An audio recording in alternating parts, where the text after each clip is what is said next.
Hello everyone, कैसे हो आप सब। एक बार पुनः स्वागत है आप सभी का हमारे YouTube channel Shiv coaching classes पर। उम्मीद करते हैं दोस्तों आप सभी मस्त होंगे, बेहतर होंगे, आप सभी की पढ़ाई भी अच्छे से चल रही होगी। और आज की इस वीडियो में यहाँ पे हम इंग्लिश मीडियम वाले जो भी विद्यार्थी हैं उनके लिए इंपॉर्टेंट क्वेश्चन लेकर के आए हैं। और बेसिकली आज की इस वीडियो में यहाँ पे हम आपको बताएंगे 4 अंकों वाले इंपॉर्टेंट क्वेश्चन, यानी इंग्लिश मीडियम के जो भी विद्यार्थी हैं वो ध्यान देंगे कि आपको पेपर से पहले कौन कौन से ऐसे 4 अंक वाले यानी कि 4 नंबर वाले क्वेश्चन हैं जो कि आपको तैयार करके एग्जाम में जाना है। तो चलिए सीधे वीडियो को स्टार्ट करते हैं। सबसे पहले तो आपको देखना है कि जो आपके 4 अंक वाले क्वेश्चन हैं वो आपके unit second, unit third, unit fourth और यूनिट 5 से आने हैं। यानी पहली यूनिट ही केवल एक ऐसी यूनिट है जिसमें से आपका 3 नंबर का क्वेश्चन तो आएगा लेकिन 4 अंक का नहीं आएगा। बेसिकली 3 अंक वाले जो आपके क्वेश्चन है उसकी वीडियो हमने आपको प्रोवाइड करा दी है। अभी तक आप यदि नहीं देखें तो आप प्ले लिस्ट में जाकर के देख सकते हैं। और इसके बाद आप आज के इस वीडियो में यहां पे हम देखेंगे कि ऐसे कौन कौन से 4 अंकों वाले इंपॉर्टेंट क्वेश्चन है जिनको कि आपको एग्जाम में तैयार करके जाना है। तो सबसे पहले तो आपको आना है यूनिट 2 में, यानी आपको चैप्टर 4, 5 और 6। तो चैप्टर 4 और 5 में आप सबसे पहले आएंगे। तो चैप्टर 4 और 5 से कौन कौन से क्वेश्चन तैयार करने हैं सबसे पहले तो आप उनको देखिए। तो देखिए पहला क्वेश्चन आपको 4 अंक वाले में यानी 4 नंबर वाले में कौन सा तैयार करना है, वो है explain the law of independent assortment of characters. तो देखिए आपको इंडिपेंडेंट असॉर्टमेंट यानी मेंडल्स लॉ जो है उसका थर्ड जो नियम है यानी थर्ड जो रूल्स है वो है आपका लॉ ऑफ इंडिपेंडेंट असॉर्टमेंट। इसको आपको एक्सप्लेन करना है। तो मेंडल का जो तीसरा नियम है जिसको कि हम लॉ ऑफ इंडिपेंडेंट असॉर्टमेंट कहते हैं, आपको independent law of independent assortment ये क्वेश्चन आपको तैयार करना है इंग्लिश मीडियम वालों बच्चों को। फिर इसके बाद जो दूसरा क्वेश्चन आपको तैयार करना है वो है प्रोजेनी से संबंधित। प्रोजेनी का मतलब है, देखिए जैसे मान लीजिए सपोज करिए यहां पे एक एग्जांपल दिया गया है। एग्जांपल क्या दिया गया है, when a colour blind man is married with a normal women then work out the progeny of these parents with the help of diagram. आपको डायग्राम के थ्रू यह बताना है कि यदि किसी कलर ब्लाइंड मैन का यदि मैरिड यानी किसी भी यदि वर्णांध पुरुष का विवाह किसी भी विथ अ नॉर्मल वुमेन किसी भी सामान्य महिला के साथ हो जाता है तो उनमें आपको कलर ब्लाइंड की प्रोजेनी बतानी है। इसी प्रकार आपको हीमोफीलिया की प्रोजेनी पूछी जा सकती है। और आपको यह भी याद रखना है कि कंडीशन आपके सामने कई सारी दी जा सकती है। जैसे यहां पे कंडीशन क्या दी गई थी कि कलर ब्लाइंड मैन है और मैरिड कैसी है, वुमेन कैसी है, नॉर्मल है। इसी प्रकार आपके सामने कई सारे ऑप्शन आ सकते हैं। जैसे मान लीजिए कई बार दे देगा कि हीमोफीलिक वुमेन है और मैन कैसा है, नॉर्मल है। तो आपके सामने इस प्रकार की कंडीशन आएगी। तो इस प्रकार की प्रोजेनी तैयार करना आपसे आना चाहिए। तो आपको चाहे वो कलर ब्लाइंड या हीमोफीलिया दोनों की प्रोजेनी आपको और उसके जितने भी टाइप्स हैं वो आपको तैयार करके ही एग्जाम में जाना है, क्योंकि 4 नंबर में ये क्वेश्चन कोई ना कोई क्वेश्चन यहां से डेफिनेट रूप से आपके एग्जाम में पूछा ही जाएगा। इसके बाद अगला क्वेश्चन आपको तैयार करना है कि mention the advantage of selecting P plant for experiment bye Mendel. मानी मेंडल के द्वारा जो किए गए एक्सपेरिमेंट हैं, बेसिकली मेंडल ने अपने एक्सपेरिमेंट के लिए जो मटर का पौधा चुना है उससे क्या लाभ हुए या मेंडल के द्वारा मटर के पौधे चुने जाने के क्या कारण थे, यह क्वेश्चन आपको तैयार करके ही जाना है एग्जाम में। इसके बाद जो आपका चैप्टर 5 है ये आपका काफी इंपॉर्टेंट है। किसके दृष्टिकोण से, 4 अंक वाले क्वेश्चनों के दृष्टिकोण से। सबसे पहले आपको चैप्टर 5 से कौन सा क्वेश्चन तैयार करना है, तो आपको तैयार करना what is DNA fingerprinting, mention its application. मतलब डीएनए फिंगरप्रिंटिंग क्या होती है, इसकी जितनी भी उपयोगिता है वो आपको तैयार करनी है। तो चैप्टर 5 से पहला क्वेश्चन जो 4 अंक वाला आपका यानी 4 नंबर वाला जो आपका पूछा जाएगा वो है what is DNA fingerprinting, mention its application. इसके बाद देखिए जो दूसरा क्वेश्चन आपको तैयार करना है चैप्टर 5 से वो है आपका right a difference between DNA and RNA. DNA व आरएनए के मध्य दूसरा अंतर तैयार करना है आपको। यह चैप्टर 5 से दूसरा ऐसा क्वेश्चन है जो कि 4 अंक में आपसे पूछा ही जाता है अक्सर। इसके बाद देखिए जो तीसरा क्वेश्चन आपको तैयार करना है चैप्टर 5 से वो है explain the Watson and Crick model of DNA. यानी डीएनए का वाटसन एवं क्रिक मॉडल आपको तैयार करना है। या आपसे ऐसा भी पूछा जा सकता है यहां पे कि clarify the structure of double helix model of DNA, मतलब डीएनए का डबल हेलिक्स मॉडल आपको एक्सप्लेन करने के लिए पूछा जा सकता है। तो तीसरा क्वेश्चन आपको तैयार करना है, explain the Watson and Crick model of DNA. तो डीएनए का वाटसन एवं क्रिक मॉडल आपको तैयार करना है। यह चैप्टर 5 से आपका काफी इंपॉर्टेंट क्वेश्चन है। तो आपको मुख्य रूप से ध्यान देना है कि जो आपके 4 अंक वाले क्वेश्चन है उनके लिए आपका ये जो चैप्टर 5 है ये काफी अहम भूमिका निभाएगा। तो चैप्टर 5 से आपको लॉन्ग क्वेश्चन तैयार करके ही एग्जाम में जाना है। उसमें पहला क्वेश्चन आपको फिंगरप्रिंटिंग, डीएनए फिंगरप्रिंटिंग तैयार करके जाना है। दूसरा क्वेश्चन हो गया difference between DNA and RNA, DNA व आरएनए के मध्य अंतर आपको तैयार करके जाना है। तीसरा क्वेश्चन आपको हर हाल में तैयार करना है डीएनए की संरचना यानी स्ट्रक्चर ऑफ डीएनए। तो आपको डीएनए का डबल हेलिक्स मॉडल है, इसकी आपको स्ट्रक्चर तैयार करके जानी है। और चौथा क्वेश्चन आपको याद करके जाना है ट्रांसक्रिप्शन या अनुलेखन। अनुलेखन या ट्रांसक्रिप्शन भी इस बार अहम भूमिका निभाने वाला है आपके एग्जाम में। और इसके बाद आपको तैयार करना है explain DNA duplication in short. आपको डीएनए डुप्लीकेशन यानी कि डीएनए द्विगुणन क्या होता है इसको आपको शॉर्ट नोट तैयार करनी है। और इसके बाद एक क्वेश्चन और आपको तैयार करना है इस चैप्टर से, वो है what is lac operon model, describe the structure of lac operon. तो आपको लैक ओपरान मॉडल क्या है, लैक ओपरान मॉडल की स्ट्रक्चर आपको तैयार करनी है। यह क्वेश्चन भी काफी इंपॉर्टेंट है। तो ये इतने क्वेश्चन आपको चैप्टर 5 से तैयार करने हैं। इसके बाद जब आप आएंगे चैप्टर 6 में, तो देखिए चैप्टर 6 से हालांकि कम ही क्वेश्चन पूछे जाते हैं 4 अंकों वाले, लेकिन यदि इसमें से कोई क्वेश्चन आपको पढ़ना है तो सबसे पहले आपको तैयार करना है एक्सप्लेन लैमार्किज्म एंड डार्विनिज्म, मतलब डार्विनावाद और लैमार्कवाद पर आपको टिप्पणी तैयार करना है, क्योंकि यही क्वेश्चन ऐसे इंपॉर्टेंट क्वेश्चन है जो कि आपके एग्जाम में पूछे जा सकते हैं। फिर इसके बाद देखिए एक और क्वेश्चन आप तैयार कर सकते हैं इसमें से, जो कि है ड्रा अ वेल्ड लेवल diagram of Miller and Urey experiment. तो आपको जैव विकास या इवोल्यूशन के संबंध में जो मिलर व यूरो का प्रयोग है ये आपको तैयार कर लेना है, क्योंकि ये क्वेश्चन आपके एग्जाम में पूछा जा सकता है। अब आपको आ जाना है यूनिट 3 में, और यूनिट 3 में आप पाएंगे कि जो यूनिट 3 में आपका मुख्य रूप से जो पहला चैप्टर है वो है चैप्टर 7 और चैप्टर 8। इसमें दो ही आप पाएंगे कि यहां पे मुख्य रूप से चैप्टर 7 और चैप्टर 8, तो दो ही चैप्टर है किसमें, यूनिट 3 में। सबसे पहला क्वेश्चन आपको यूनिट 3 से तैयार करना है 4 अंकों में, जो आपके एग्जाम में इस बार पूछे जा सकते हैं। उसमें पहला differentiate the following and given example is. 2 example आपको तैयार करने हैं। पहला एग्जांपल है difference between इनेट and acquired immunity, यानी इनेट एंड एक्वायर्ड इम्यूनिटी में डिफरेंस आपको तैयार करना है। एंड जो दूसरा डिफरेंस आपको तैयार करना है वो है difference between active and passive immunity, यानी सहज प्रतिरक्षा और उपार्जित प्रतिरक्षा में आपको अंतर तैयार करना है पहला। और दूसरा अंतर आपको तैयार करना है सक्रिय प्रतिरक्षा व अक्रिय प्रतिरक्षा, यानी कि एक्टिव एंड पैसिव इम्यूनिटी।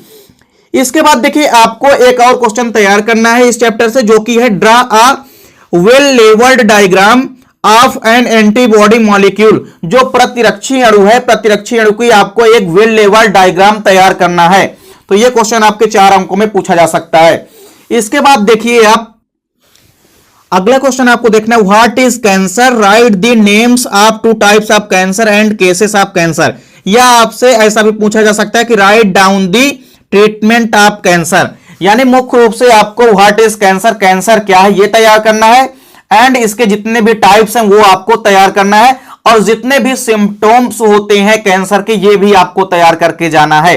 तो ये क्वेश्चन भी आपके 4 अंकों में काफी इंपॉर्टेंट है। इसके बाद अगला क्वेश्चन आपको तैयार करना है, अगले क्वेश्चन आपको तैयार करना है what is AIDS, write down its cases, transmission and symptoms. या आपसे क्वेश्चन ऐसा दे सकता है कि what is HIV, write any for preventive method of AIDS. इसके अलावा आपको ऐसा भी लिखा मिल सकता है कि where is AIDS reported for the first time, describe the cases, method of transmission and control measures of these diseases. तो आपको याद रखना है कि कई प्रकार से क्वेश्चन आपसे एग्जाम में पूछा जा सकता है। तो आपको याद रखना है कि एड्स क्या होते हैं। सबसे पहले तो आपको यह याद करके जाना है व्हाट इज एड्स, इसके केसेस मतलब किसके कारण एड्स होता है, इसके आपको प्रिवेंशन के जो भी आपको ये कह सकते हैं आपकी जो भी इसके प्रिवेंशन है वो भी आपको तैयार करके जाना है। और इसके जो भी ट्रांसमिशन और जो भी इसके सिम्टम्स हैं वो भी आपको तैयार करके ही एग्जाम में जाना है। अब इसके बाद आपको आ जाना यूनिट 4 में। यूनिट 4 में आपको बेसिकली जो कि आपको आपका बायोटेक्नोलॉजी पर आधारित है, बायोटेक्नोलॉजी से भी एक क्वेश्चन 4 अंक का पूछा जाएगा, तो बायोटेक्नोलॉजी में आपको आ जाना है और आपको देखना कि बायोटेक्नोलॉजी यानी आपका चैप्टर 9 और 10 इनमें से आपको केवल कुछ ही क्वेश्चन तैयार करने जो कि आपके केवल 4 अंकों वाले काफी इंपॉर्टेंट क्वेश्चन हैं। यूनिट 4 में आपको तैयार करना है 4 अंकों वाले क्वेश्चन में। पहला क्वेश्चन है explain structure of PCR with diagram. आपको डायग्राम की सहायता से पॉलीमरेज चेन रिएक्शन जो आपकी रिएक्शन है इसको आपको तैयार करना है। या आपसे ऐसा भी पूछा जा सकता है what is PCR, right it's importance. तो आपको पीसीआर पर टिप्पणी या शॉर्ट नोट्स तैयार करनी है और ये क्वेश्चन काफी इंपॉर्टेंट है। आप देख भी सकते हैं कि ये आपका एमपी बोर्ड 2020 और 2022 में पूछा भी जा चुका है। तो आपको पीसीआर यानी पॉलीमरेज चेन रिएक्शन आपको एग्जाम में तैयार करके जाना है। नेक्स्ट क्वेश्चन है what is gene cloning, right it's importance. Gene cloning तो आपको पढ़ के ही जानिए, जीन क्लोनिंग और इसके राइट इट्स इंपोर्टेंस और इसके जो भी इंपोर्टेंस है वो भी आपको तैयार करना है। फिर इसके बाद देखिए अगला क्वेश्चन आपको तैयार करना है इस चैप्टर से। अगला क्वेश्चन आपको तैयार करके जाना है what is plasmid, right down its types. Plasmid क्या होते हैं, इसके जितने भी प्रकार हैं प्रकारों को आपको एक्सप्लेन करना है। तो आपको चौथा क्वेश्चन तैयार करना है किस चैप्टर से, चैप्टर 9 से, यानी कि जो आपका यूनिट 4 है इसमें से जो आपको चौथा क्वेश्चन तैयार करना है what is plasmid, right down its types. इसके जितने भी प्रकार हैं आपको तैयार करके जाना है। और एक क्वेश्चन और आपको यहां पे तैयार करना है और वो क्वेश्चन ये है कि describe the genetic engineering, right the importance of it's in human life. आपको डिस्क्राइब करना है कि जेनेटिक इंजीनियरिंग क्या होती है एंड इसके इंपोर्टेंस जो भी है मानव लाइफ पर या मानव जीवन पर क्या क्या इसके आपको बताना है कि इंपोर्टेंस है, उनको आपको तैयार करना है। यानी जेनेटिक इंजीनियरिंग आपको तैयार करके जाना है कि क्या होती है और इसके जो भी इंपोर्टेंस है उनको आपको तैयार करके जाना है। तो आपको यूनिट मुख्य रूप से यूनिट 4 जो है उसमें आपने कितने क्वेश्चन देखे, अभी तक 4 क्वेश्चन देखे। इसके अलावा आपको चैप्टर 10, क्योंकि यूनिट जो 4 है हमारी उसमें 2 चैप्टर आते हैं, चैप्टर 9 और चैप्टर 10। तो चैप्टर 9 से हमने क्या देखा, 4 क्वेश्चन देखे। हमने कौन कौन से क्वेश्चन देखे चैप्टर 9 से, पहला डिस्क्राइब दी, आपको कह सकते हैं आप जेनेटिक इंजीनियरिंग, आप describe the genetic engineering and इसके इंपोर्टेंस जो है, पहला क्वेश्चन तो आपको यह तैयार करना है। इसके बाद आपको तैयार करना है प्लाज्मिड क्या होते हैं, plasmid, what is plasmid and its types, जितने भी इसके प्रकार हैं वो आपको तैयार करना है। एंड चैप्टर 9 से जो आपका थर्ड क्वेश्चन है वो है आपका पीसीआर यानी पॉलीमरेज चेन रिएक्शन आपको तैयार करनी है। तो आपको चैप्टर 9 से केवल 3 क्वेश्चन तैयार करने हैं। इसके बाद आपको आ जाना है चैप्टर 10 में।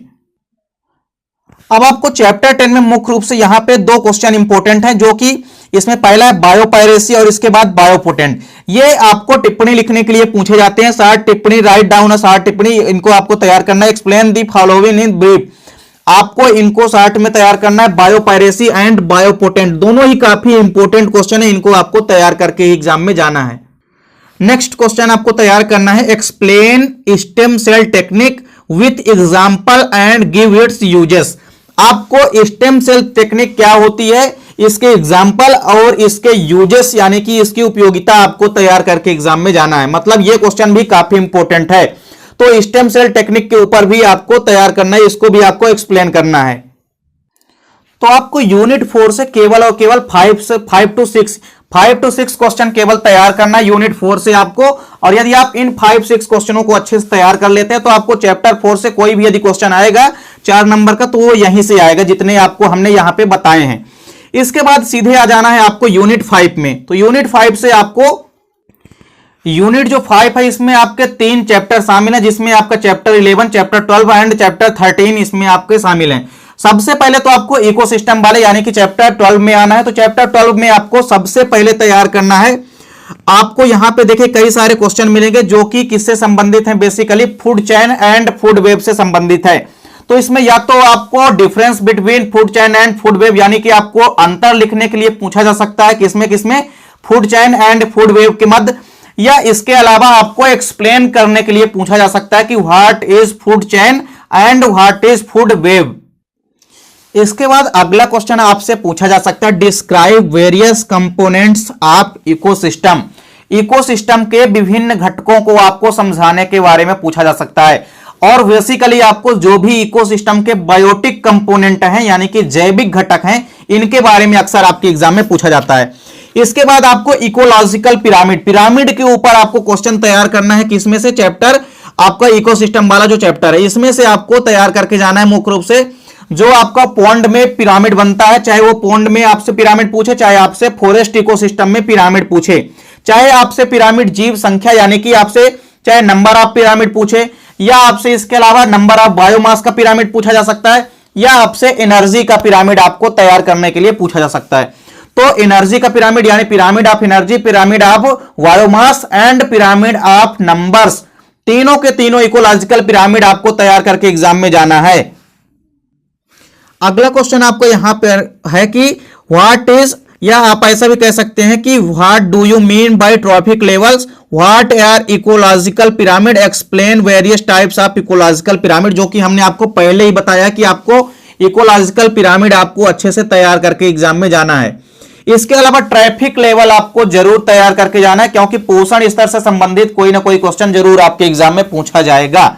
और इसके अलावा आपको यह भी तैयार करके जाना है कि किसी भी इकोसिस्टम के अंदर एनर्जी का फ्लो कैसा होता है और एनर्जी की लॉस कैसे होती है, मतलब दोनों क्वेश्चन आपको तैयार करके एग्जाम में जाना है। तो आपको इकोसिस्टम वाले क्वेश्चन, इकोसिस्टम वाले चैप्टर से आपको 4 से 5 क्वेश्चन तैयार करके जाना है, जिसमें सबसे पहला ट्रैफिक लेवल यानी कि पोषण स्तर वाला। दूसरा क्वेश्चन आपको तैयार करके जाना है कि एनर्जी फ्लो कैसा होता है किसी भी इकोसिस्टम में, या एनर्जी की लॉस कैसे होती है किसी भी इकोसिस्टम में। इसके बाद तीसरा क्वेश्चन आपको इकोलॉजिकल पिरामिड यानी pyramid of numbers, pyramid of biomass and pyramid of energy तैयार करके जाना है। और इसके बाद आपको फूड चैन व फूड वेब के बारे में क्वेश्चन तैयार करके एग्जाम में जाना है। इसके बाद आपको चैप्टर 11 से भी 1-2 क्वेश्चन तैयार करने हैं, जो कि बेसिकली एडाप्टेशन यानी कि अनुकूलन से संबंधित हैं।